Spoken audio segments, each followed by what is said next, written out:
The subcommittee will come to order.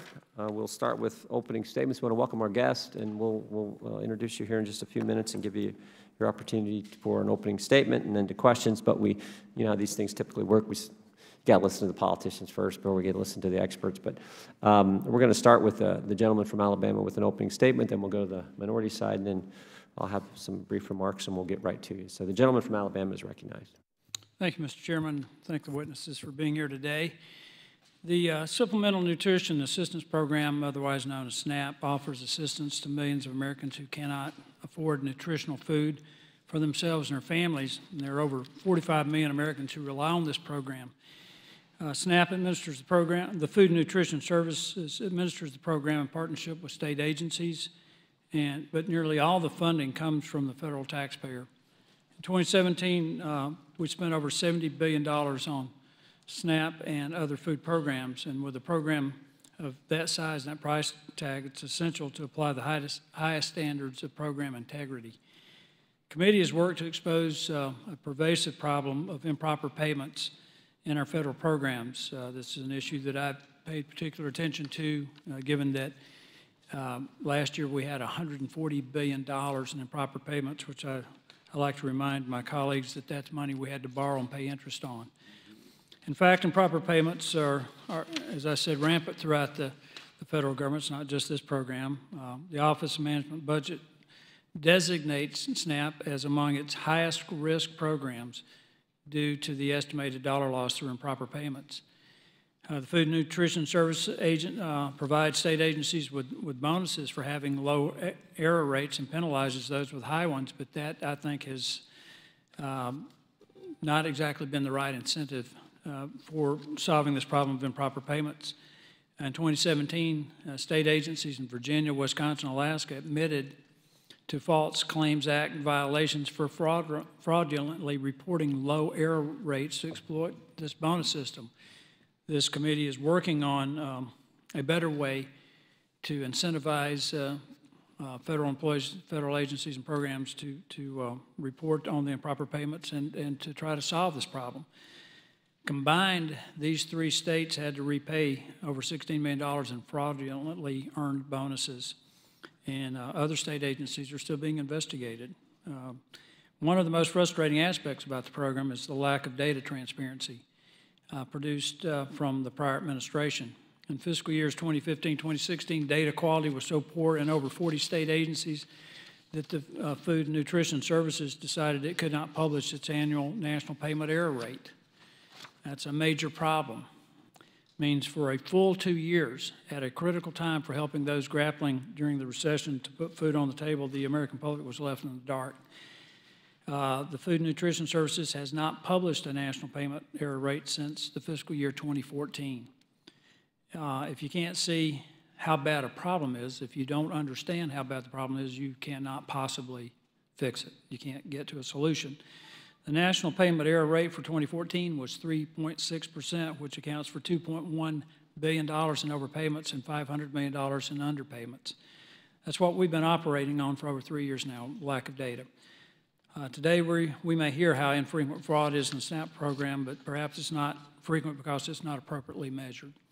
As reported by the Usda Inspector General, the Food and Nutrition Services has not established how states should compile, track, and report fraud in a uniform manner.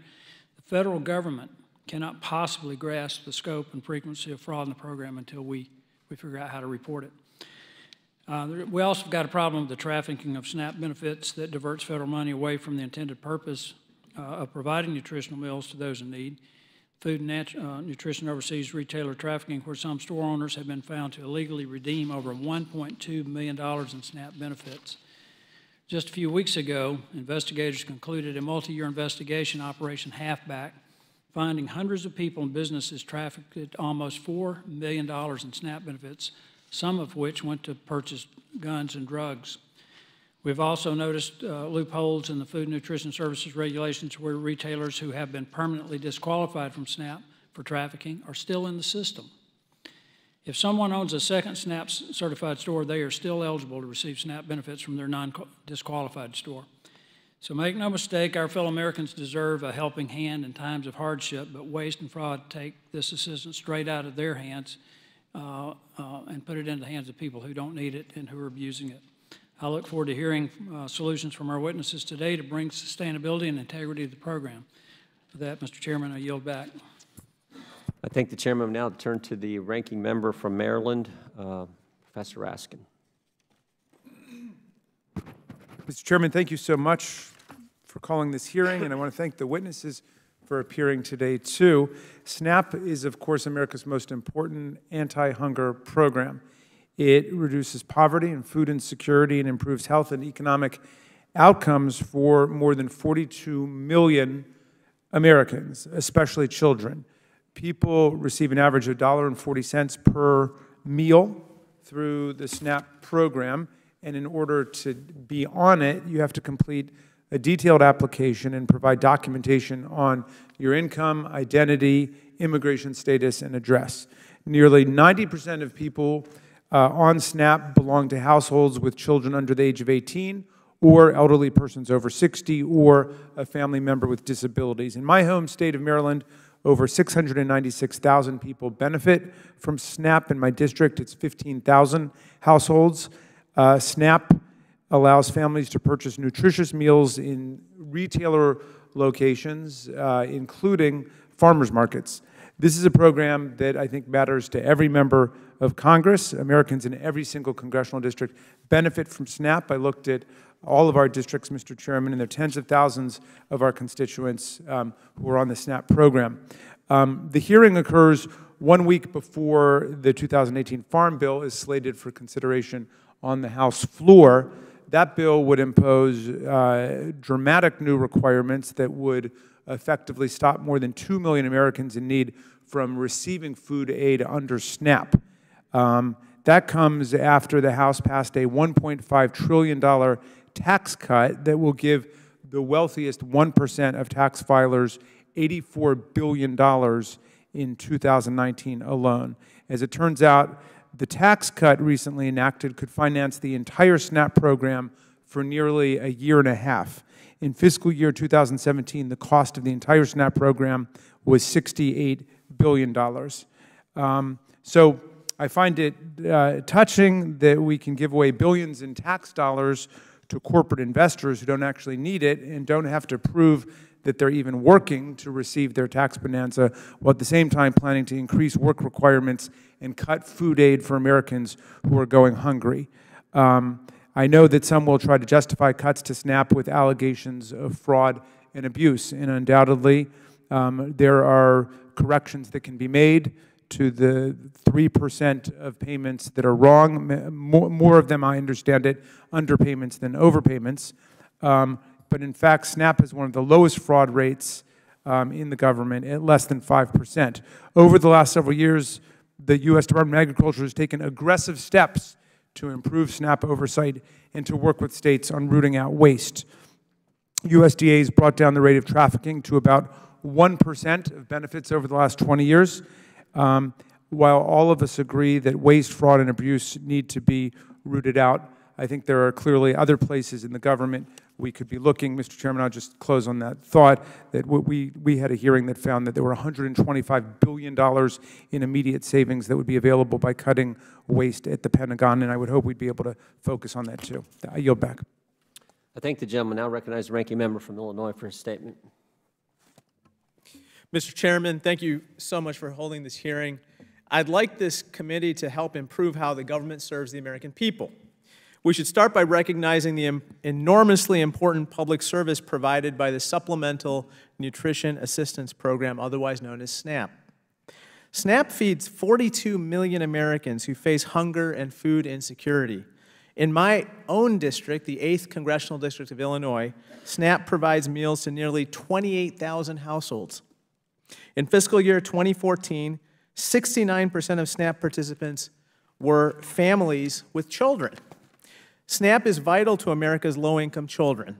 No other nutrition or income support program reaches as many at-risk children or contributes as much to helping very low-income households who have children. SNAP's value far exceeds its cost. This year, for households in the program, SNAP will cost just $262.72 per household per year.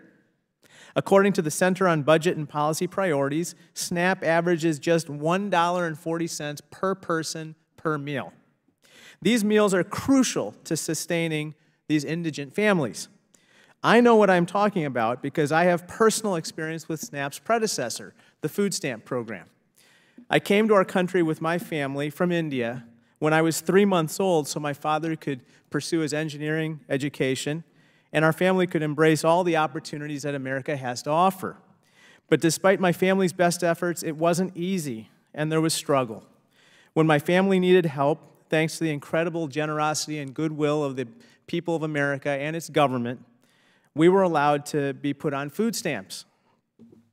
Today, my father is an engineering professor, my brother is a doctor, and I'm honored to represent the people of Illinois' 8th Congressional District. That's the American dream, the promise of a middle-class life with the opportunity for your children to have even a better life than you did. That dream was possible for my family because of my parents' hard work and the opportunities our country makes possible. But it was also possible because of food stamps. For families like mine and millions of others, SNAP and its predecessors have served as a critical social safety net and allowed us to bounce back from financial hardship. I believe that we must root out any fraud, waste, or abuse in SNAP and any other government programs for that matter. According to the United States Department of Agriculture, Food, and Nutrition Service, for fiscal year 2014, 3.66% of SNAP benefits were issued through improper payments. 3.66%. I should say that any amount of fraud, waste, or abuse is too much. That's why I believe that the goal of our Oversight Committee should be to eliminate even the smallest amount of any improper payments, whether it's in SNAP programs or any other government expenditures. But I strongly disagree with any attempt to exploit common ground, that is common ground to root out waste, fraud, and abuse, to justify severe cuts to our nation's premier anti-hunger program that serves millions and millions of women, men, children, seniors, and disabled Americans. I believe firmly that the best anti-poverty job program ever created is a JOB, a job. But I also believe that it is wrong to allow our most vulnerable citizens to go hungry. I hope that the witnesses today will shed light on how to improve SNAP program integrity without building greater barriers to helping Americans who would go hungry. Thank you, and I look forward to your testimony. I thank the gentleman. I want you all to imagine a scenario that I think could play out in every one of our districts later this afternoon. There's a guy who works second shift at the local plant. Remember, when you work second shift, you miss half your kids' Little League games, you miss some of their after-school activities. But here's a guy who's working hard for his family, goes out to get in his truck to drive to work, and as he's getting in his truck, he looks a couple houses down, and he sees a guy sitting on the front porch, drinking coffee, reading the paper, and the second shift worker knows the front porch sitter can work and won't work and is getting his money. And as he gets in his truck to drive to work, thinking about the guy back on the front porch, he's got the radio on, happens to be the news hour. The reporter comes on and says the federal government's got a $20 trillion debt. They got some crazy program giving money to favorite corporations. This one company went bankrupt, cost the taxpayers millions of dollars. He hears all that, remembers the guy back on the front porch, and guess what? This guy's ticked off. And I would argue he has every right to be mad. Same time he's driving to work, there's a lady driving home from work, teaches second grade at the local school. She, like any good teacher, has busted her tail all day long to help her students. She's driving home from work, happens to have the radio on, happens to be on the same station where she hears the same reporter say the federal government's got a $20 trillion debt, they got some program, gives money to some connected corporation, this company went bankrupt, cost the taxpayers millions. She hears all that as she pulls into her driveway, which just happens to be on the same street, and she sees the same guy sitting on the front porch, drinking his coffee, reading the paper. She knows he can work and won't work and is getting her money. And guess what? She's mad too. And I would argue that second shift workers and second grade teachers are tired of this approach we have to social welfare, which says to some people who are able-bodied adults, some of them who are even able-bodied adults with no kids, you don't have to do something to get taxpayer dollars. So I know over the next hour or so, we're going to spend a lot of time talking about the 40 million people who get food stamps, and that's appropriate. We need to. In some cases, it is a very good program helping people just like the ranking member talked about his own family. But I think we also have to remember the 260-some other million folks in this country who are paying for the program. And it's not too much to ask to say, if you're getting a benefit from the government, you should have to do something to receive that. After all, it's hardworking taxpayers' dollars that we're talking about. So I say all that, I hope to set a little context for the next few hours as we talk about this important program and as we move into a debate on the Farm Bill, where we talk about reauthorization of the SNAP program. With that, I'll turn to our witnesses, and we'll start with, we first have,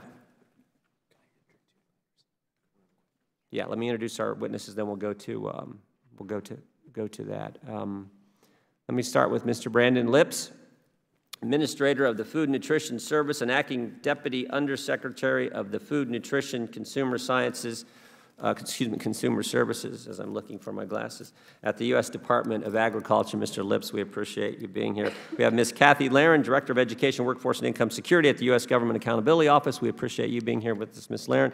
And Mr. Sam Adolphson. Adolphson? Did I pronounce, where did I put the accent? Say it again. Adolphson. Adolphson, all right, put the accent to the right place. Senior Fellow at the Foundation for Government Accountability, and Ms. Stacy Dean, Vice President for Food Assistance Policy at the Center for Budget and Policy Priorities. We have we swear you in here, so if you'll all please stand, raise your right hand, we'll do this. Do you solemnly swear or affirm the testimony you're about to give is the truth, the whole truth, nothing but the truth, so help you God? Let the record show each witness answered in the affirmative. We need to, do we need something from Mr. Gianforte? Yes. Unanimous consent that Mr. Gianforte be able to participate in all aspects of the hearing. We're glad you're here. And the ranking member is recognized for a motion. Mr. Chairman, I'd like to submit 2 letters for the record, one from EPIC.org, that's the Electronic Privacy Information Center, and the other from the Network Lobby for Catholic Social Justice. Without objection, so recognized. And so now it's time to, we'll go right down the line here. Mr. Lips, you get your 5 minutes, and you know how it works. Try to keep it under if you can. If you go over, don't go much over. And then we'll move down the list, then we'll come back to questions. Gentleman is recognized. Good morning, Chairman Jordan, Chairman Palmer, and Ranking Member Krishnamurthy, and members of the subcommittee. I appreciate the opportunity to talk to you today about the Supplemental Nutrition Assistance Program, commonly known as SNAP. I am the Acting Deputy Undersecretary for Food, Nutrition, and Consumer Services at USDA and Administrator of the Food Nutrition Service, where I oversee 15 nutrition programs totaling nearly $100 billion per year. The largest of these programs is SNAP, with a total of 40.7 million low-income individuals being served. Today, I want to talk to you about 3 priorities that guide our work at FNS: integrity, self-sufficiency, and customer service. These interdependent principles help us to ensure that SNAP operates effectively, efficiently, and as intended by law.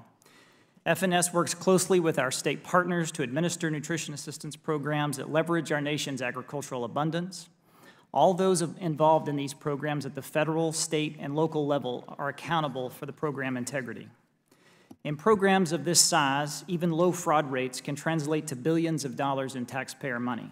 Therefore, FNS uses advanced data analytics to prevent new and emerging threats, as well as to identify and remove retailers that take advantage of the program. We also work with states to educate and equip them to fight participant fraud. To that end, just yesterday, we announced a comprehensive SNAP fraud framework geared at helping states with the tools they need to combat participant fraud. Another fraud reduction measure, which was included in the fiscal year 19 President's budget, is the National Accuracy Clearinghouse, which improves states' abilities to check for duplicate participation in SNAP across state lines. It's also critical that benefits are issued only to those who are eligible and in the correct amount. For the first time in 3 years, FNS will announce a SNAP improper payment rate for fiscal year 2017 in June. It is worth noting that the OIG's audit findings suggest that state performance bonuses incentivize this bias. The fiscal year 2019 President's budget also called for eliminating these performance bonuses. Another important piece of our strategy is coordinating and enhancing ongoing efforts at the agency. That is why we recently announced the hire of a Chief Integrity Officer to foster greater collaboration and to leverage lessons learned across each of our 15 nutrition programs. Another key agency priority is self-sufficiency. Nutrition assistance programs should not only be measured by how they provide for those in need, but also how they support the transition to independence for those able to move beyond government assistance. There are approximately 15 million working-age, able-bodied adults on SNAP. Of these, over 9 million are not working. We can and we should do better. FNS recently published an advance notice of proposed rulemaking which received over 22,000 comments on how to best help able-bodied adults without dependents, which we refer to as ABODs, move back to stable employment. As the economy continues to improve, there is no better time than now to discuss how we can more effectively help those ABODs move to self-sufficiency. I recently visited an employment and training site and had a chance to talk to women training for non-traditional jobs. The excitement in their voices about the prospect of a new career and a new chapter in their lives was truly empowering. ENT programs can have a profound effect on low-income Americans, lifting them from poverty to prosperity. FNS SNAP to Skills Project and our ENT Learning Academy are just two of the ways we are working with states and local partners to identify and share best practices and improve our employment and training outcomes. Finally, we have the responsibility to provide the best customer service to all of our stakeholders. Though the federal government develops SNAP policy and conducts monitoring and oversight, state and local agencies are ultimately responsible for delivering program benefits. We must empower them to successfully execute this responsibility while also holding them accountable. I've met with SNAP administrators from across the country to hear from them on what is working and what is not. Many have indicated they are looking for more flexibility and less regulation so they can better serve their local populations. To that end, we recently issued guidance to improve customer service by expanding allowable activities for states that use non-merit system personnel in their call centers. As we move forward, we will continue to identify ways to improve integrity, increase self-sufficiency, and deliver high-quality service to all of our customers. As Secretary Perdue says, we can do right and feed everyone. I look forward to continuing to work with Congress to achieve that goal, and I'm happy to answer any questions. Thank you. Thank the gentleman. Ms. Laren, you're recognized. Chairman Jordan, Chairman Palmer, Ranking Member Krishnamurthy, Ranking Member Raskin, and members of the subcommittees. I'm pleased to be here today to discuss GAO's prior and ongoing work on USDA's Supplemental Nutrition Assistance Program known as SNAP. Specifically, my testimony today will address our work on SNAP employment and training programs, improper payment rates, recipient fraud, and retailer trafficking. First, regarding SNAP ENT, according to our analysis of USDA data, about 14% of SNAP recipients were subject to work requirements in an average month of 2016. But only 0.5% of SNAP's 43.5 million recipients participated in a SNAP ENT program that year. SNAP ENT programs are generally designed to help SNAP recipients increase their ability to obtain regular employment through services such as job search and training. States have broad flexibility in how they design their ENT programs, and we found that they've made various changes to these programs in recent years, such as increasing partnerships with state and local organizations to deliver services, and increasing their focus on able-bodied adults without dependents, or ABODs. States we talked to noted that in recent years, ABODs have become increasingly subject to time limits, which prevent those recipients from receiving benefits for more than 3 months unless they're working or participating in an employment program. Regarding improper payments, in 2015, USDA reported that 3.66% of all SNAP benefits paid in fiscal year 2014, $2.6 billion, were improper. GAO reviewed USDA's SNAP improper payment rates in 2016, and we found that state and federal policy changes likely affected these rates in the last decade. Specifically, we found that policies that simplified program rules likely lowered improper payment rates, while other policies may have increased them.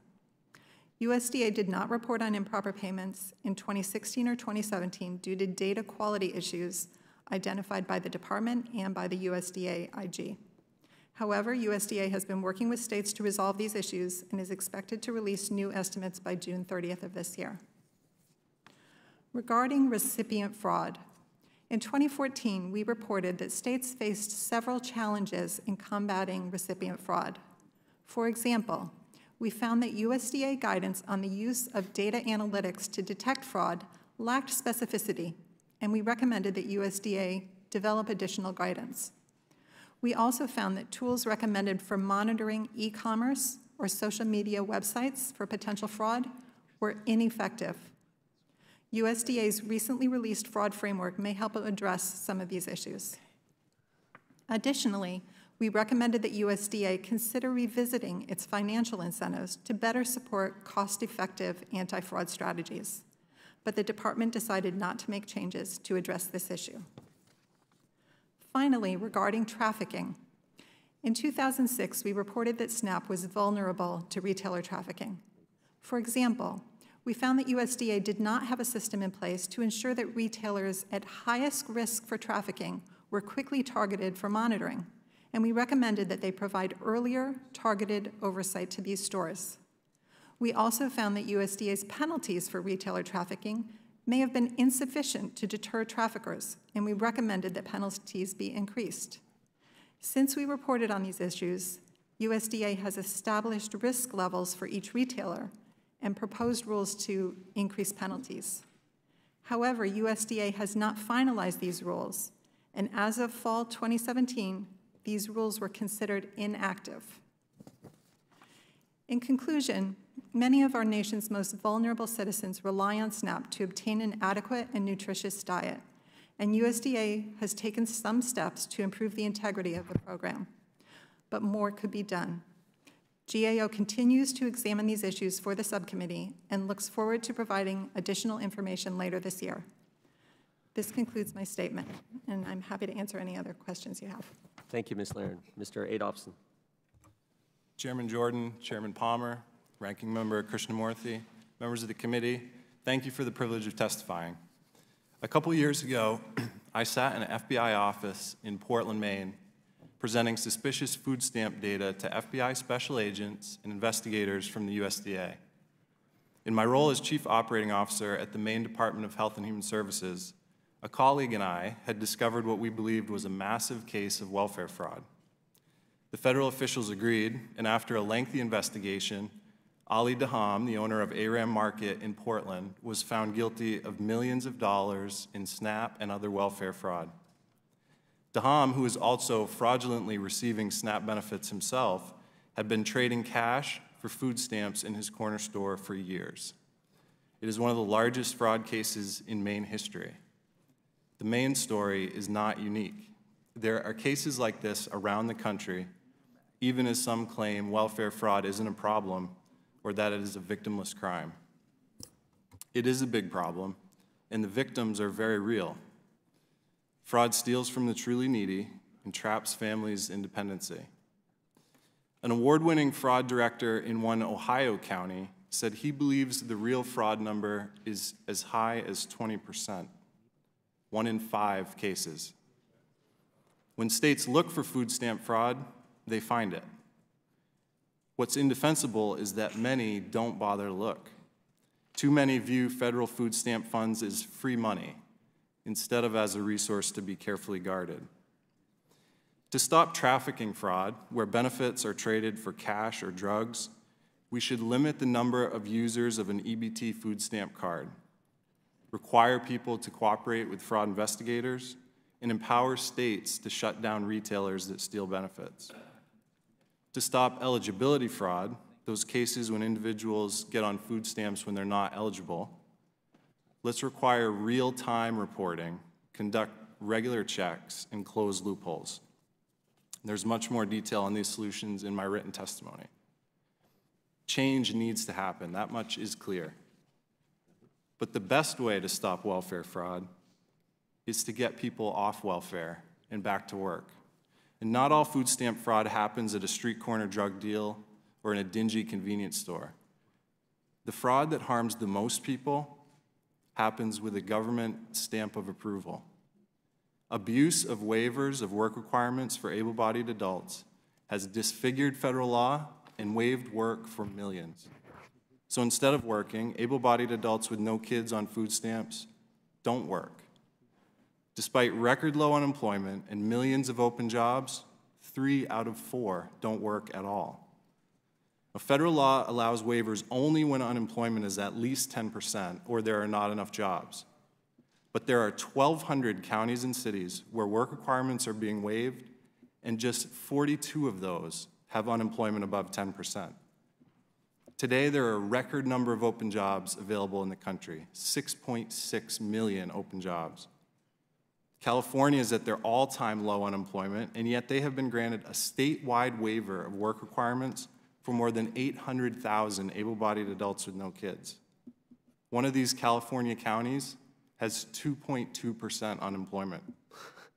These waivers should not be allowed any more than swapping an EBT card for drugs is. The waivers for work requirements were meant for tough economic times. Instead, they continue to be handed out in the best economy in decades. That is the definition of fraud. It's not right, and it's not how the program should work. It robs able-bodied adults of the opportunity and dignity that they gain through the power of work. This waiver fraud is possible because previous regulations and guidance from USDA has allowed it, and in the past even encouraged it.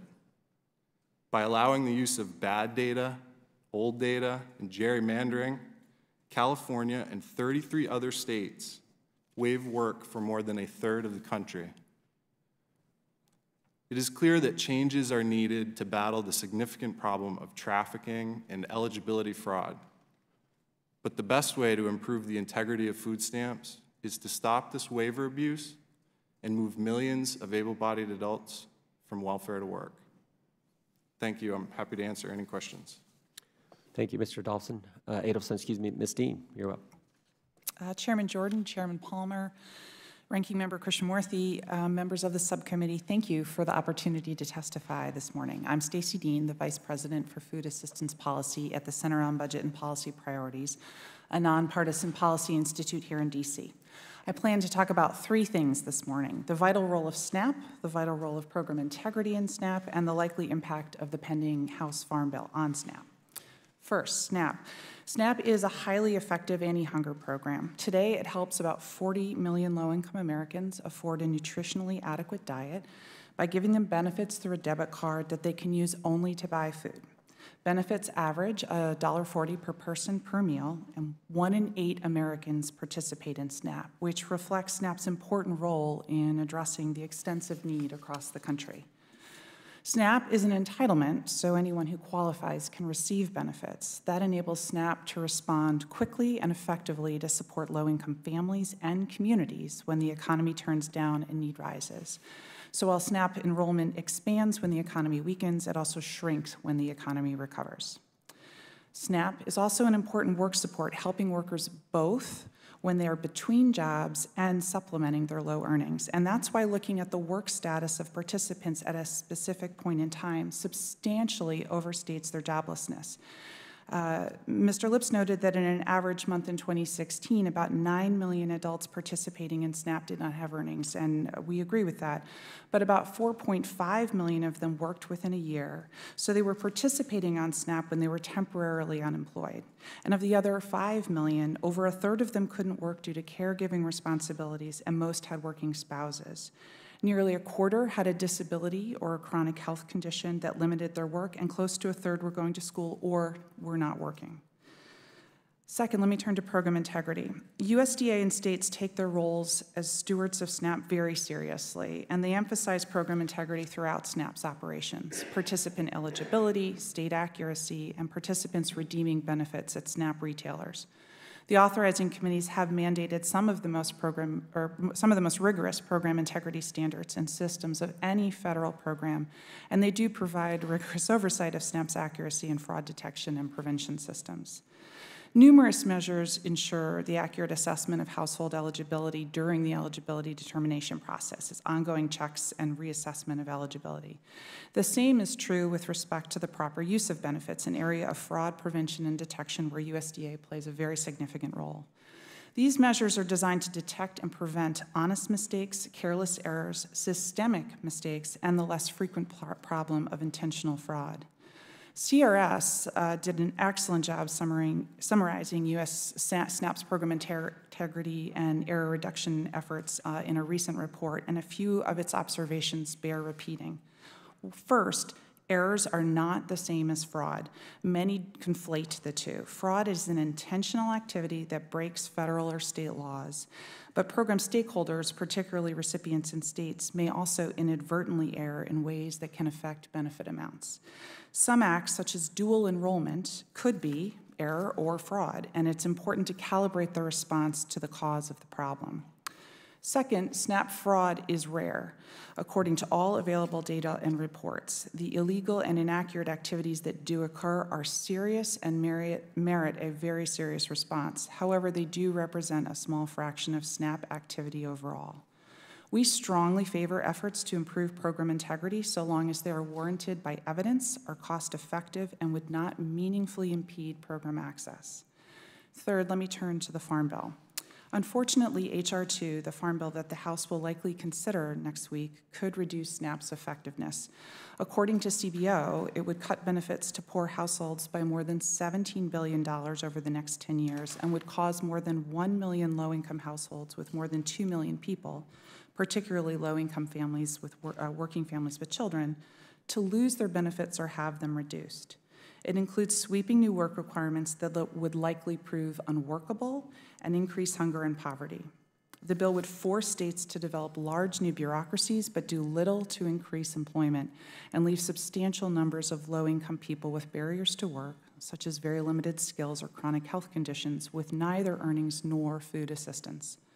The Farm Bill could have been a bipartisan effort that strengthened SNAP, promoted work, and shored up program integrity. Instead, it's largely a package of harmful, unworkable, and untested policies that will weaken the program. Again, thank you for the opportunity to testify, and I am pleased to answer your questions. Thank you, Ms. Dean. Gentleman from Alabama is recognized for 5 minutes of questioning. Thank you, Mr. Chairman.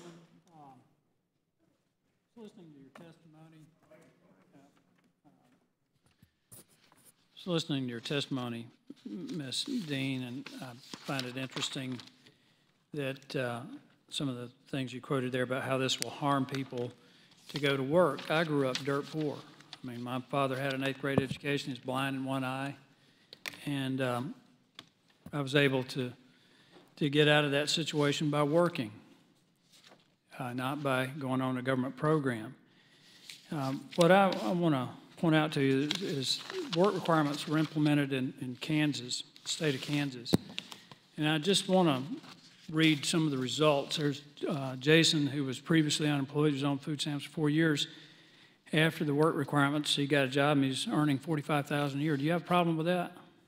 I didn't think you did. Amy was previously unemployed. She's on food stamps for 2 years. She's now earning $27,000 a year. Matt was on food stamps 3 years. He's now earning $34,000 a year. Sarah was on for 3 years. She's earning $37,000 a year, and I could go on. And, you know, the thing that really bothers me about all this is that it comes across to me that some folks really do want to see people remain dependent on the government. And that, I just can't believe it. I mean, I'm going through the Farm Bill. I've read the provisions in it for the improvements in SNAP and giving people the ability to stay on food stamps while they're getting job training or getting a job or volunteering. And it's just beyond my comprehension that anybody would oppose that for able-bodied adults without children. I've even heard one of my colleagues say that it would violate child labor laws. And I just want to emphasize, this is able-bodied adults without children. It doesn't violate any child labor laws. I tell you, the opposition to it violates the laws of common sense. I really believe that. Mr. Adolphson, one of the reasons the current work requirements in SNAP have been largely ineffective is the widespread use of waivers, as you pointed out. And I think in one of the, I think it's the GAO report, Ms. Laren, you point out that only about 0.5% actually took advantage of the training out of 43 million people. only about 200,000. Is that correct? Yeah, 0.5% of SNAP recipients participated in the SNAP ENT program. You know, the vast majority of SNAP recipients are not able-bodied adults. Many are exempt from work requirements. Those include children, the elderly, the disabled. But 15% were work registrants in 2016. That'd be about 6 million, right? Yeah, that's correct. 15% of 43 million is a little over 6 million. My point here is that there's right now about 6 million available jobs. If that 15% of able-bodied who do no work entered into the workforce, we could pretty well fill those positions and still provide the benefits to the people who truly need them, the disabled, the people, low-income families with children. So what we're really trying to do is one other statistic on this that gets me is that I believe about 63% of the people who are on food stamps, Mr. Dawson, correct me if I'm wrong, are under 35 years old. Is that correct? No, no. A little over half, a little over 50% of the people who are on food stamps, on SNAP benefits, are under 35. Is that correct? That sounds right, Congressman. Yeah, and I think a little over 40% of those are men. It's the guy that was sitting on the front porch, Mr. Chairman, drinking, you said a cup of coffee, may have been drinking a beer, I don't know, I didn't drive by. But that really bothers me. And again, having grown up the way I did and knowing that the only way out of that situation is a good job, a good paying job, as my colleague from Illinois pointed out, that is the best anti-poverty program, is a good paying job. It's the best thing you do for an individual's health. Would you agree with that, Mr. Adolphson? Yeah, I think we've seen the results in states that have brought work requirements back into play. In my home state of Maine, just a year after implementing that requirement, the incomes of those individuals that left food stamps more than doubled in just 1 year. You mentioned Kansas. We've seen that work. I think people aren't participating in ENT because it's not required. It's typically done only as a voluntary thing, and there's no penalty if they don't work or if they don't participate. Mr. Chairman, my time's expired. I just want to close with this, that as a result of the Tax Cuts and Jobs Act, we now have record unemployment. We've got higher wages. There are over 6 million job openings, and the economy is poised to grow at an even greater pace. And I can't think of a better time than this right now to help low-income families get out of poverty, get off government dependence, and get a job and really get themselves onto a brighter future. I yield back. I thank the gentleman. The gentleman from Illinois is recognized. The ranking member, excuse me.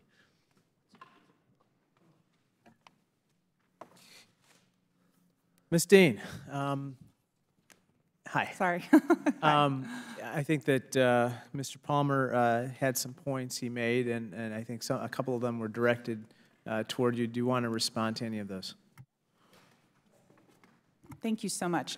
If I've left anyone with the impression that we don't believe at the center that work is the single most powerful pathway out of poverty, then I did a poor job. Of course, work is crucial to family well-being, economic success. That's why the center does so much work on key work supports like the Earned Income Tax Credit, Medicaid, and SNAP, which is a program that supports low-wage working families. The problem is that a lot of work does not pay, and so in Mr. Jordan's example, the custodian at the second shift plant, the teacher's aide in that second grade teacher's class could well be SNAP participants with inconsistent hours, low pay, and no benefits. And so the program does play a vital role in supporting work.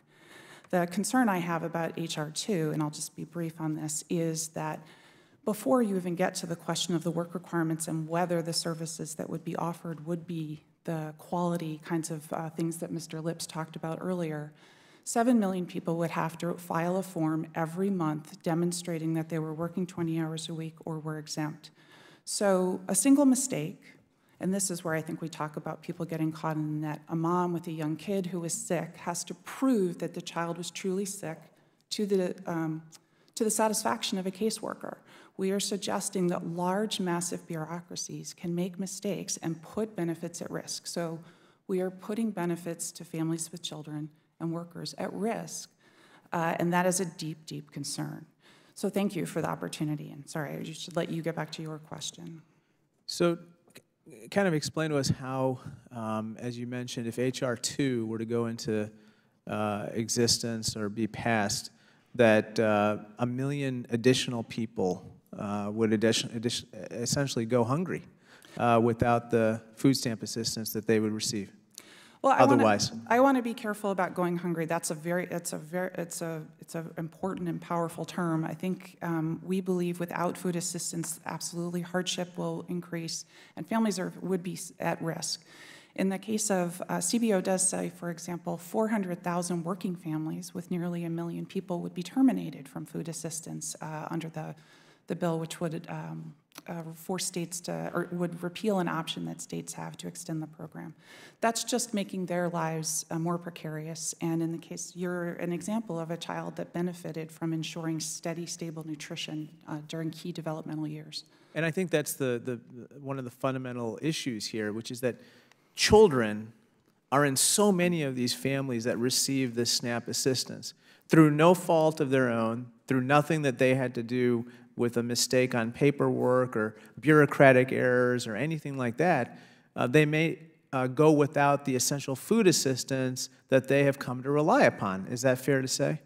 That's right. It's an untested scheme, which is really unfortunate because the last Farm Bill included $200 million to test very robust demonstration projects to look at different interventions around work so that we would have Congress would have a better sense of what works and what doesn't before obligating billions of dollars to a new system. And in the end, it's true, it's poor families who are at risk under this approach. And tell us again how many children would go at risk of losing food assistance because of H.R. 2?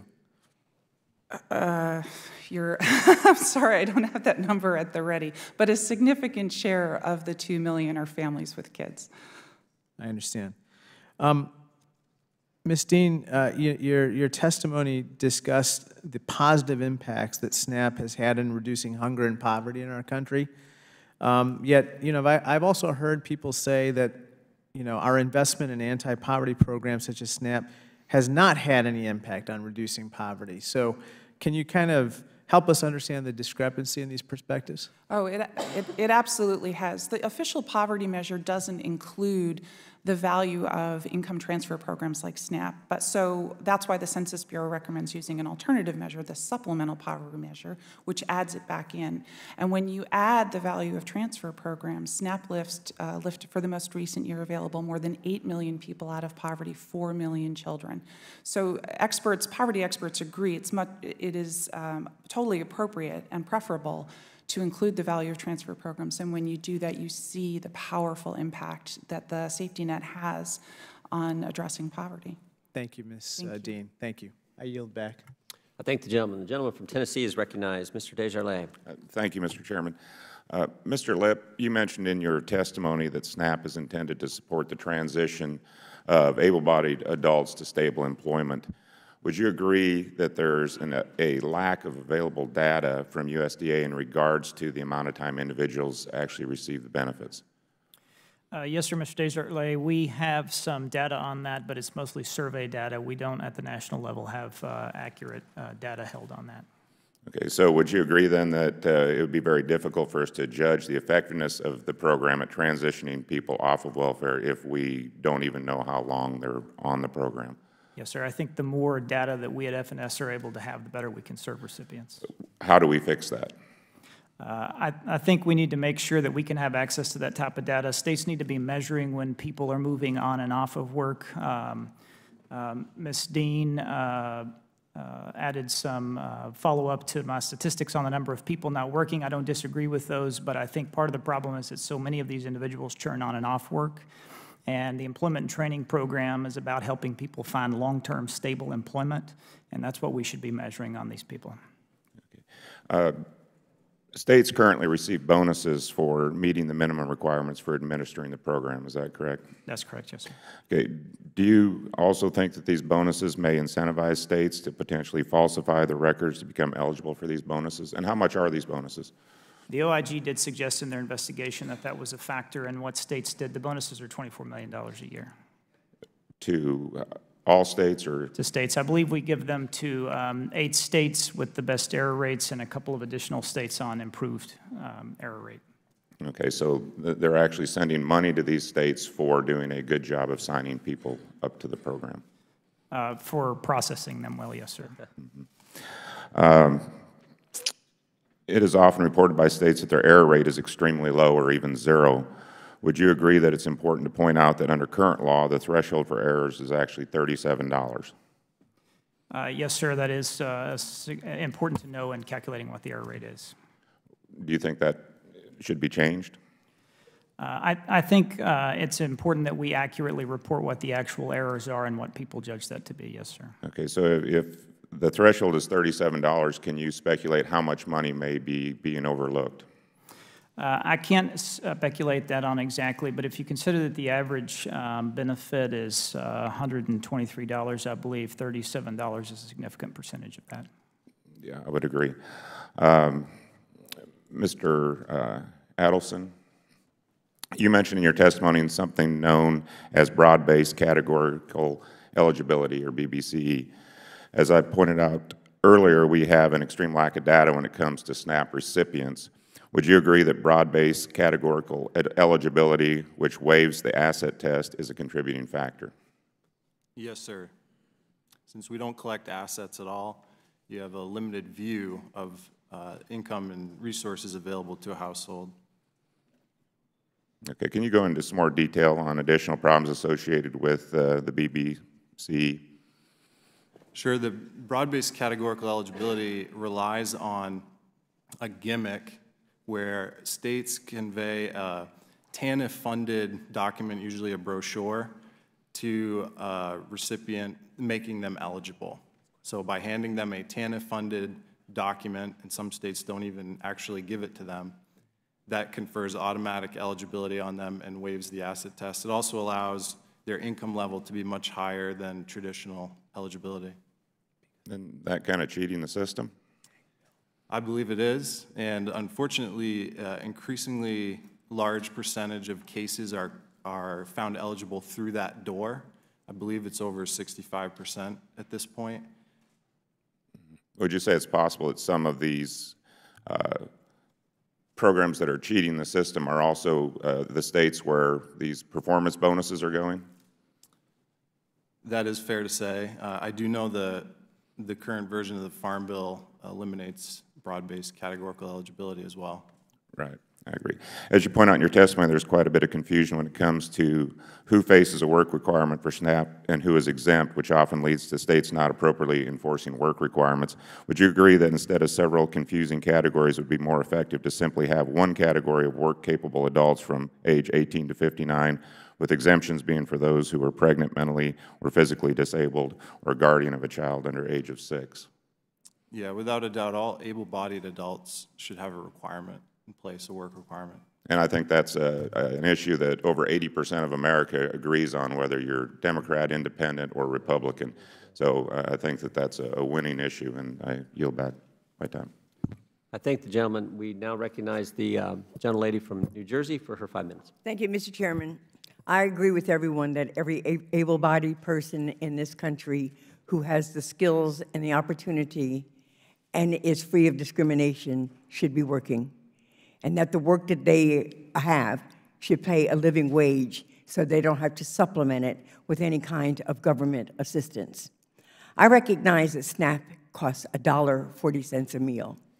And we're sitting here having this long discussion, making assumptions about people sitting on their porches, not knowing what the hell their problem or issue may be, not even defining what able-bodied might be. When we had no discussion on passing an incredibly generous, outrageous tax bill to the wealthiest 1% of this country, and we had not a hearing, not a committee meeting, not a vetting, not a darn thing, just an opportunity to vote yes or no, and I voted no. I am offended that we make assumptions about people who we may think are able-bodied or should be working when they're only receiving minimal help from government in order to ensure that they are nutritiously cared for, even if they have children or don't have children. The richest country in the world needs to spread some of that generosity to those who need it the most. No one should be hungry, and no one should be questioned about whether or not they're eligible for $1.40 a meal. And this is very offensive to even have this discussion here right now. I want to ask Mr. Laren, no. Who represents the nonprofit? You, Mr. Adelson. What does your nonprofit do? Our nonprofit is a public policy think tank that focuses on welfare and healthcare issues. Thank you. So did you all have any opinion on the tax bill, the tax initiative that was passed most recently? And if so, what was it? We do not engage in tax policy, but I think it's fair to say that in part because of that tax cut, that work now pays like it never has before. Do you have an understanding that the situation of work availability has a lot to do with the communities in which you live, the education in which you've had, and the color of your skin or your ethnicity?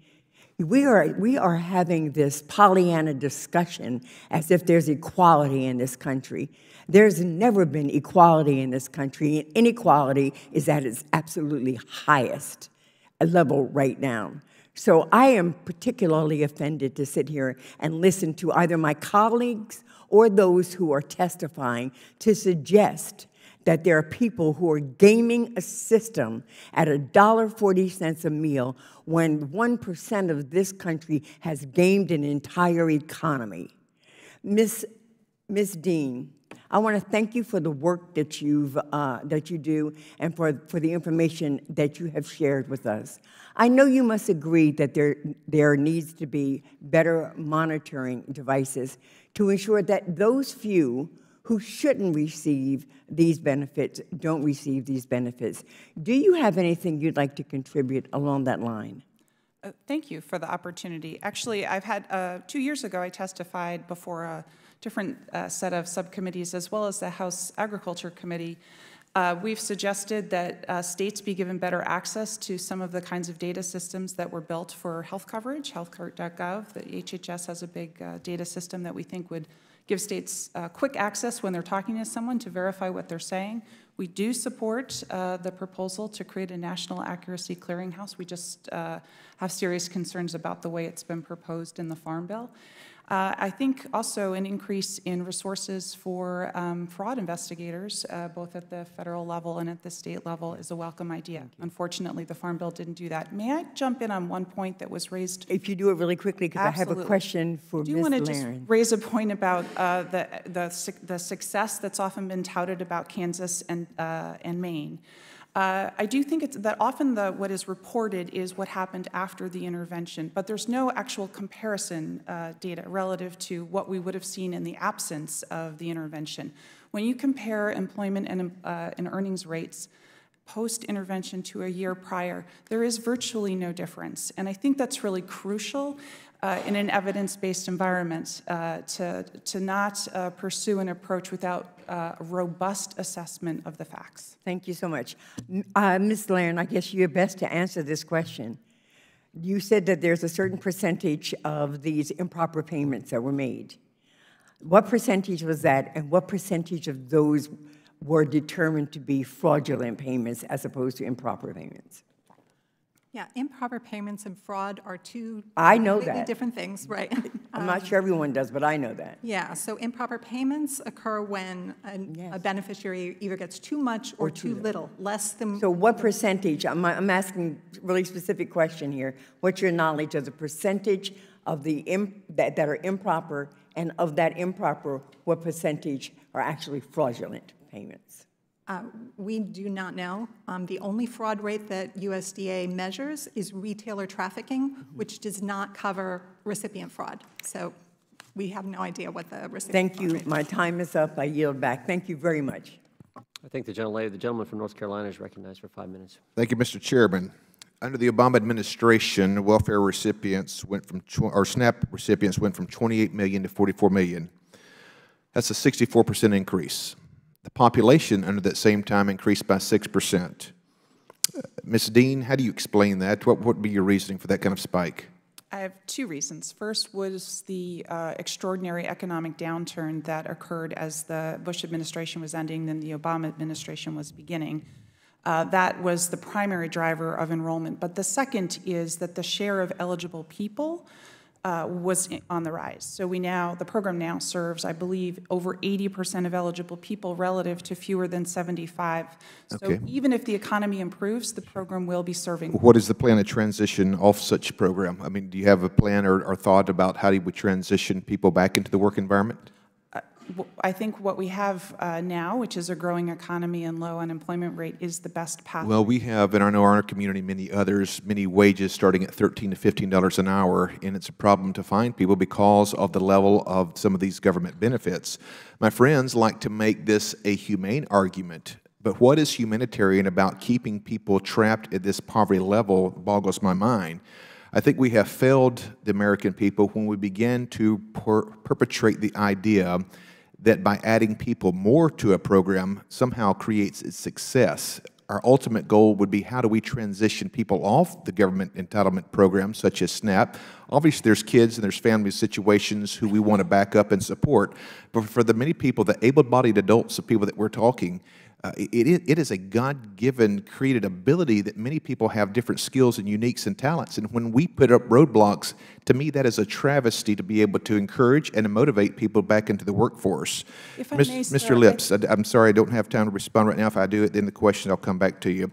Mr. Lips, what is the total number of SNAP recipients for the last fiscal year? 42.2 million.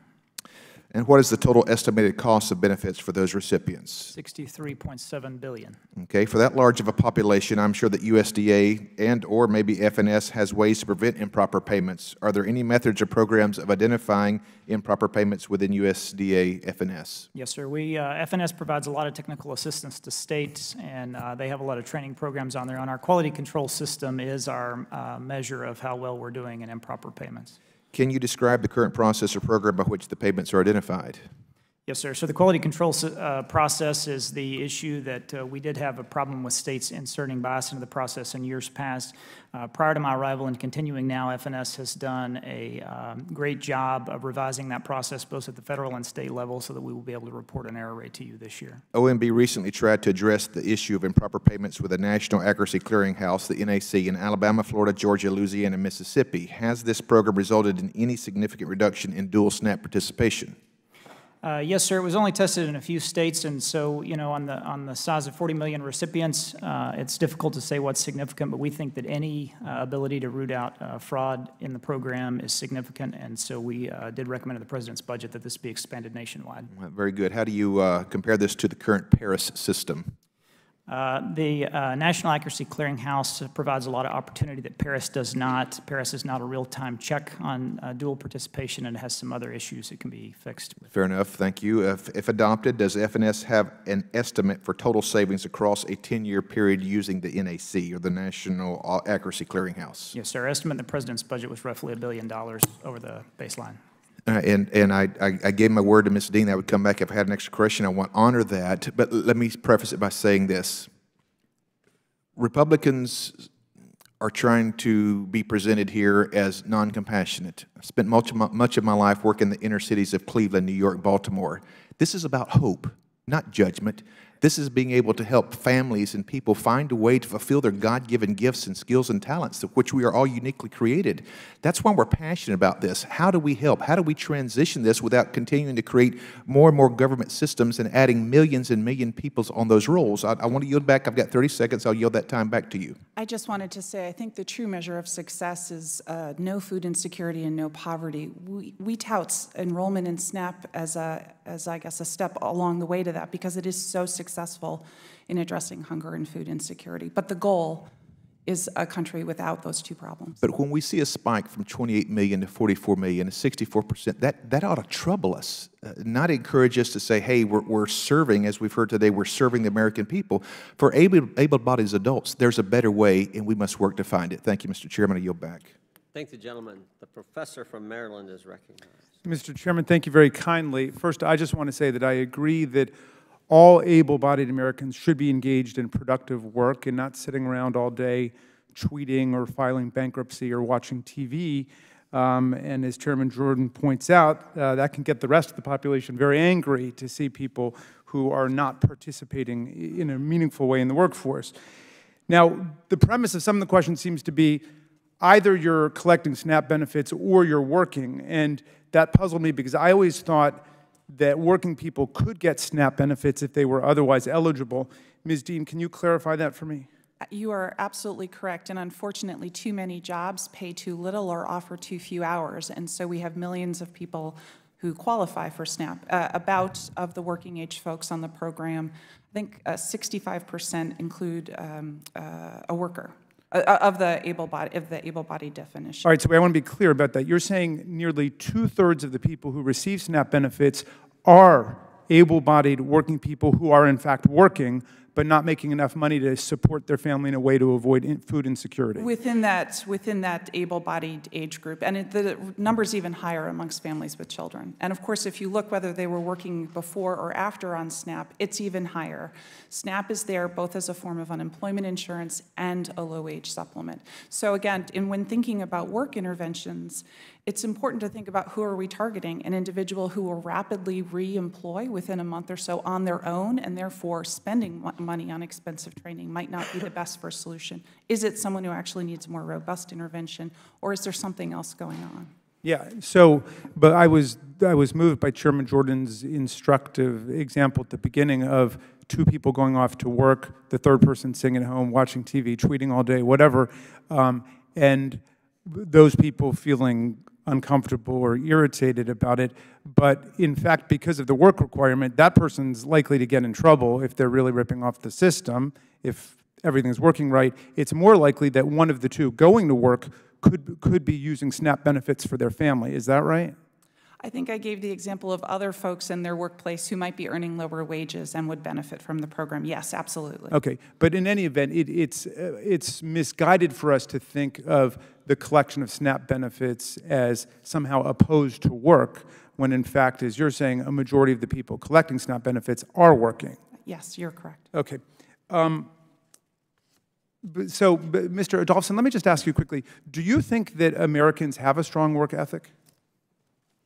Yes, I think we're the greatest country in the world, and we're built on hard work. All right, good. Then we agree on that. Thank you. But I want to come back to what the work requirements are currently for people in the law. And Ms. Dean, could you recite for us what the work requirements are for people who are nonetheless still applying for SNAP benefits? Sure. There are two categories. The first is the population between 18 through age 59 without children under age 6 and who are not essentially receiving a disability check or very ill. That group has to register for work, and they are the pool of people that states can obligate or offer job training to. States have a lot of flexibility on who they decide to enroll, and so when Ms. Laren said only 200,000 were enrolled, that's not because the other group was refusing, it's because that's the group that states are serving. The second group is, a subset of that is between the ages of 18 to 49. They are subject to a 20-hour-a-week work test. They may not participate for more than 3 months out of any 3 years, unless they're exempt, and that group is not offered a job training slot at the end of as a condition of work. States can, but the vast majority don't. So we call it a time limit, not a work requirement. Okay. Ms. Laren, I wanted to come to you about a question, which is, states presently have the flexibility, as I understand, the discretion to impose additional requirements on recipients for work. Are there any federal restrictions on their ability to do that, and what are some of the restrictions that states have imposed beyond the federal requirements?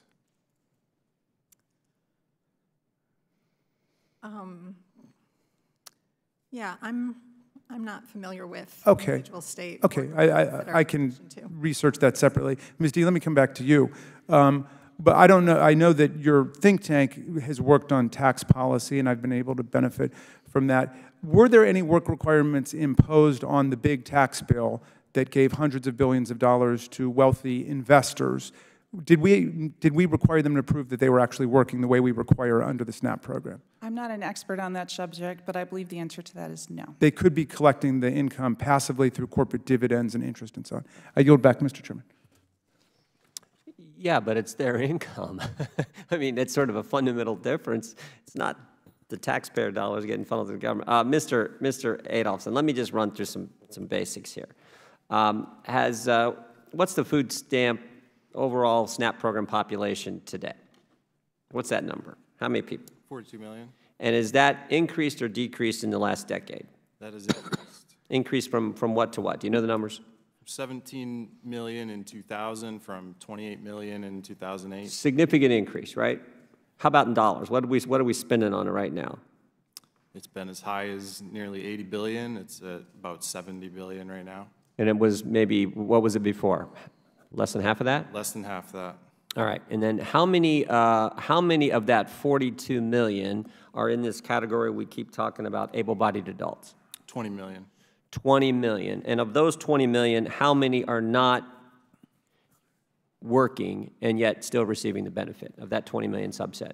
62%, so a little more than 10 million. More than 10. So we got 10 million people of the 42 million who were able-bodied and not doing anything to get the taxpayer benefit. That's correct. And then of that subset, how many are able-bodied adults with no kids who are not working and still getting the benefit? Sure. About 4 million, 75% don't work at all, and about 3 million are in areas where that requirement is. Well, Mr. Raskin just said that that's not the case. There's a work requirement now, but you're telling me there are 4 million people, able-bodied, no kids, who are doing nothing and still getting taxpayer money. How can that be? Because of the waivers of that requirement. Because the states have waived it, right? And they're waiving it at a time when the economy is pretty good. In spite of the tax cuts that the other side keeps saying are bad, the economy is pretty good right now, isn't it?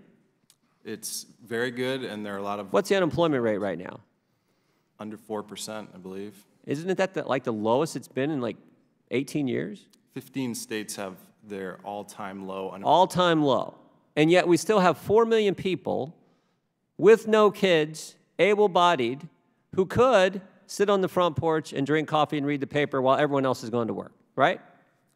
They could do that. They could do that. They may not be doing that. They could be tweeting, as Mr. Raskin points out. They could be watching TV. They could be doing that. But in our example, they're sitting on the front porch, reading the paper and drinking coffee.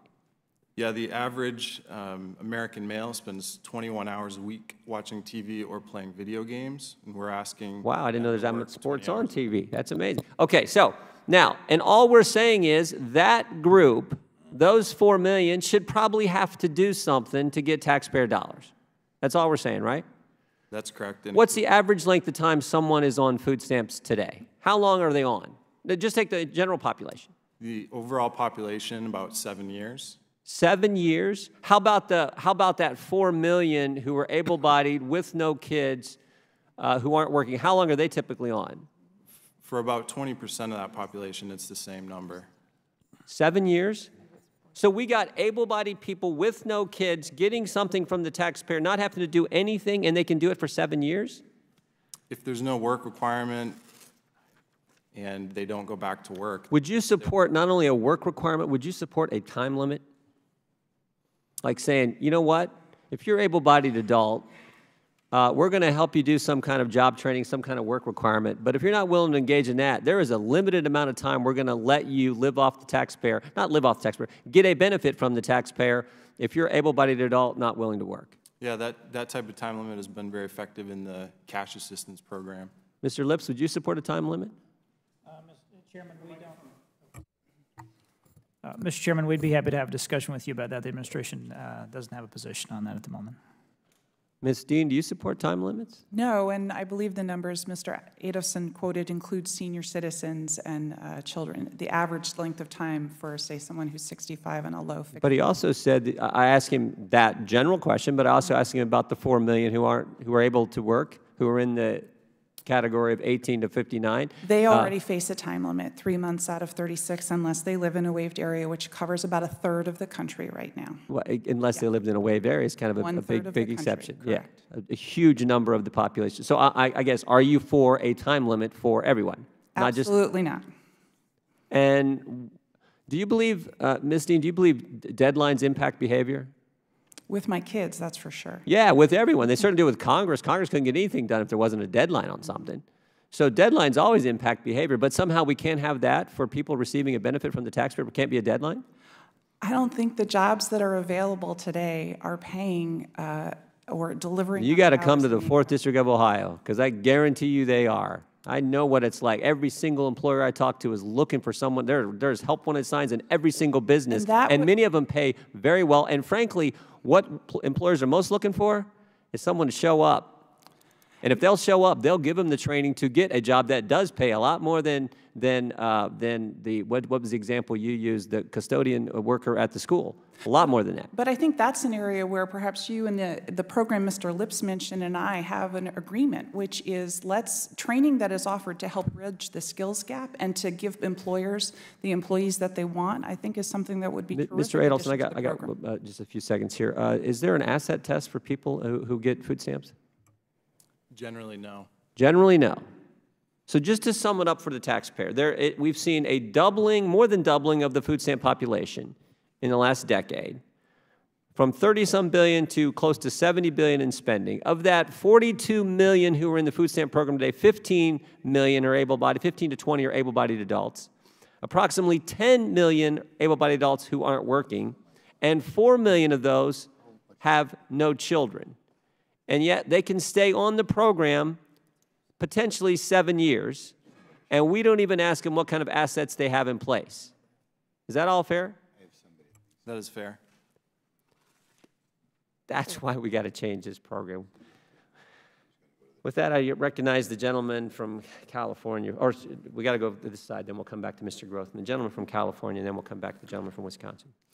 Thank you, Mr. Chairman. And I do feel the frustration on both sides here. I'm old enough to look at criminal justice reform and see where we've come to some mutual agreements on how we should approach that in evidence-based research. I was in local government. I was very active in building a new juvenile hall for our county in the Bay Area. We built it. When we built it, we were told by the judges it wasn't big enough. I went out there recently. It's at 65% of capacity. I asked the juvenile probation officers what happened. They said, because we instituted largely nonpartisan evidence-based research, including helping families who are falling through the cracks. So, Ms. Dean, it's very frustrating. I don't think any of us disagree with the idea that we would like people to be able to be self-sufficient. But we also know, I've sat in meetings in my district, very different from Mr. Jordan's district in the Bay Area, but I've sat in meetings with UC students who got 4.2s, got into the University of California, the best public university in the world, and they talk about housing problems, but also food problems. So somewhere in here we can make this system work. When I was in the legislature in California, we were very low in terms, and we still are low in terms of our activity on SNAP, but a lot of it was because the state and the counties didn't want to deal with the bureaucracy. So how do we get this discussion turned around like we did with criminal justice reform, and we're not there yet, but we've come a long way to agreeing with what works, to have evidence-based research that is truly impartial so that we give these people the support they need so we get the results we all want? I think the first thing to do is to wait for the results of the 10 pilots that the last Farm Bill funded. They should be coming back, I believe, within the next year or two. And those were done on a very high-quality evaluation basis in terms of random assignment, and they looked at different kinds of participants and different kinds of interventions, because then Chairman Lucas and the folks on the Senate side wanted to have information before committing billions of dollars. But I think there's an extraordinary common interest around better job training that gives employers and employees what they want. That, I don't believe, is under debate. The question is a one-size-fits-all 20-hour rule for millions of people in thousands of jurisdictions around the country the right approach, and who does it put at risk? And so I feel there is a lot of common ground to pursue a conversation here. I appreciate that. Mr. Chairman, I'd like to yield the balance of my time to Mr. Ruskin. Thank you very much. I appreciate it. Ms. Dean, let me come back to you for a second. Why would someone need SNAP benefits if they're working? and they're playing by the rules, and they're going to work every day, and they're packing their lunch and so on, why would they still need SNAP benefits for their family? A couple of reasons. One might be that they say they have committed to work 35 hours to their employer, but their employer in any given week only offers them, let's say, 12 hours one week, 27 another. So what job categories might that account for? Retailer, home health aid, all kinds of jobs where the employer controls the hours, not the employee, right? They can't take a second job because they have to be available for the first one. And low pay. Yeah. The reality is $8 an hour still can qualify a family for SNAP. How many people lost their jobs after the 2008 mortgage meltdown crisis, which accounted for a large part of the dramatic increase in people on SNAP after President Obama took office from, who was that? President Bush. After President Bush, yeah. Mr. Raskin, I'm sorry, you may well know the answer. It was millions and millions. I don't have the number. My recollection was 11 million people lost their jobs. Something like 12 million people lost their homes. There was massive dislocation and poverty in the country, and obviously that was the major cause for people going on SNAP benefits. And because we have a very strong work ethic, as I think we all agreed, nobody's proud of that, but we're in a country that stands by its own people, and we take care of our own, and if our people fall on hard times, we take care of them. Well, why do states create waivers to make the program go on longer or to create more relaxed requirements? The Office of Inspector General at USDA did a report on why states seek waivers from the 3-month time limit. The first reason was that states, many of the states believe that it is a very harsh policy, and so they do it because they think the underlying policy is unfair, and they seek to waive unemployed workers from it. The second reason is the rule is incredibly complicated and error-prone, and not wanting to contribute to errors, they like to relieve as much of the state as they can. The third reason, and in California is an example of this, is they want to run their own employment and training program. Again, they don't want the one-size-fits-all mandate of the 20-hour rule, and they offer alternative programs, granted not across the state or for all of the individuals, but they have their own approach. And so that generally explains the three main reasons. I yield back, Mr. Chairman. Thank you. I thank the gentleman. The chair now recognizes the gentleman from Wisconsin, Mr. Grothman, for 5 minutes. Thank you. First of all, I'll point out, and I have to point this out to some members of our Ag Committee too, I think there are many jobs in my district in which they will train you for the job. This idea that you need to go through some government agency to get job training before you can find a job is just preposterous. And we have so many job training programs out there already, but the idea that we have to expect people to go through a formal job training program before they can find work, you got to get in the real world. But since you guys are experts on these nutrition programs, why, wherever I go in Wisconsin or when I ask people in Washington, do they sell food stamps for 50 cents on the dollar? Could somebody give you an opinion why that's so, or wherever you look? Congressman, it's pretty easy right now in some states in particular that aren't really looking for that type of fraud. For example, Not fraud. Why is it being sold for 50 cents a dollar? I mean, I really can't figure this out, because if, hypothetically, when you get these food stamps, it's not that big amount. But wherever I go, you can buy them for 50 cents on the dollar whenever I ask. So the question is, why? I mean, it shows that there must be something so fundamentally wrong with this program that people are in essence selling a $20 bill for a $10 bill. But that's what's going on, right? we had one store in Maine that was giving 60 cents for a dollar, and the store down the street that was giving 50 cents reported them because they were undercutting their competition. This is done so that they can turn the benefit into cash. So, right? I know, but there's something wrong. You understand what I'm saying? If I have $20 in my wallet today, I don't sell it for $10. It must mean there are so many food stamps floating around out there that people don't need for whatever reason. Maybe they're cheating on the system, maybe they're going to the food bank. Could somebody tell me why you can again and again sell food stamps for 50 cents on the dollar just about everywhere? They're using it for things other than food. Well, and that's apparent, but why wouldn't you sell them for 90 cents on the dollar? Why is this fire sale as people try to get rid of food stamps? Mrs. Dean, do you have an answer for that? Why wherever you look, they're selling them for 50 cents on a dollar? That's not my experience, Mr. Grothman. Families use these benefits for food. When you ask people, say in low-income housing areas, or when you ask people at the convenience store or grocery store how much they're selling food, it's always 50 cents on a dollar. It bothers me that so many people who set themselves up as experts on this program don't know that that's what goes on in this country everywhere. Do one of you other guys want to guess, Ms. Laren? When we were looking at recipient fraud in 2016, what we heard is that some people were making very difficult trade-offs between paying their rent and paying food. And if they weren't getting housing assistance, sometimes they would sell their food stamps or their SNAP benefit in order to get the cash for housing. But do you talk to people who get into this housing, the landlords and that sort of thing, as to whether people are choosing between food and housing? Yeah, some landlords told us that they would take food stamps or SNAP benefits for rent.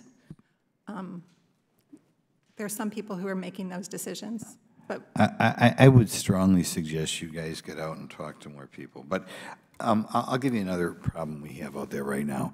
Again and again, when it comes to low-wage jobs, I'm having employers tell me that people either won't work or cutting themselves off at like 20 hours a week because they're afraid they'll lose their benefits. And of course, that doesn't mean SNAP. It means you begin to dig into your low-income housing, and it means you begin to dig into your Medicaid, and it, you know, whatever other benefits are out there. Do you believe that the SNAP program is one of the reasons why so many employees say that I can't take a raise or I can't work more than X number of hours a week? Is that one of the reasons? If I may answer, no. The program has several earnings disregards that allows people to basically earning more results in a larger monthly income. But I will say that H.R. 2 would reimpose a benefit cliff and take away one of the key earnings incentives in the program that allows people to earn their way up the ladder. Could you guys guess as to why it is common for employers of people making minimum wage to $15 an hour not want to make more money in our society? I would say the bigger problem, Congressman, is people not working at all. That's what we find in the data, is that they're not actually going to work, those able-bodied adults on the food stamp program. Well, I'll give you the answer because my time's about up here. The answer is the Earned Income Tax Credit encourages you to work and make a little money, but not a lot of money.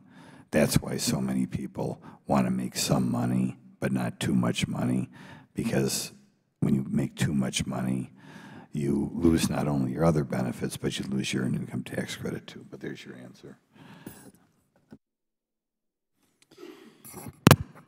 In closing, I just want to make a couple of points that we're having this discussion about the value of work, and during the worst depression in the history of the country, the Roosevelt administration set up a worker program that paid people, but they had to work. And I think a lot of that was not just because, you know, they didn't want to spend money. It was the dignity of work that, particularly at that time in our nation's history, no one wanted to get really wanted to get a handout. They wanted to earn it. I think that's a big part of what we're talking about, is individual dignity. And even during the, with the Clinton welfare reform bill, there were time limits on that. But the whole point is really this, and I think my colleagues and I would agree on this, that this country will never truly achieve its fullest potential until we're able to unleash the enormous talent and intellect and imagination of all of our people. And that's the thing that concerns me more than anything else about where we are in terms of welfare, is the millions and millions of Americans who've been trapped in that system, and the quality of all of our lives have been diminished because of that, because we are not able to enjoy the enormous talent that is trapped in that system. So I thank our witnesses again for appearing before us today. The hearing record will remain open for 2 weeks for any member to submit a written opening statement or questions for the record. If there's no further business. Mr. Chairman, could I have a closing remark as well? The gentleman is recognized. Thank you very much. And I just wanted to also try to close on a note of unity. I think all of us agree that we want people who are able to work to be working in a productive way, contributing to our society. That means we need good wages and fair wages. I've always been a champion for the right of people to organize and to have collective bargaining in the workplace. And the minimum wage was a great historic triumph. I think it's wrong that there are people who are working full-time who can't support their families without SNAP benefits.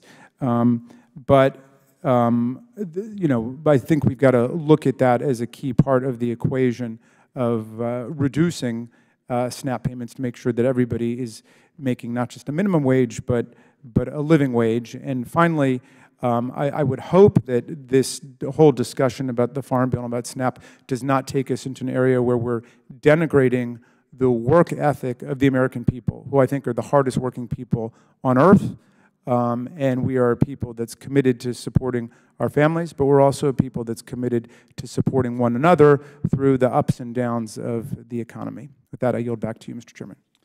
I thank the gentleman. And my final comment in that regard is that with the economy growing the way it is, with the demand for labor, the things that will determine what you make is work experience and skill level.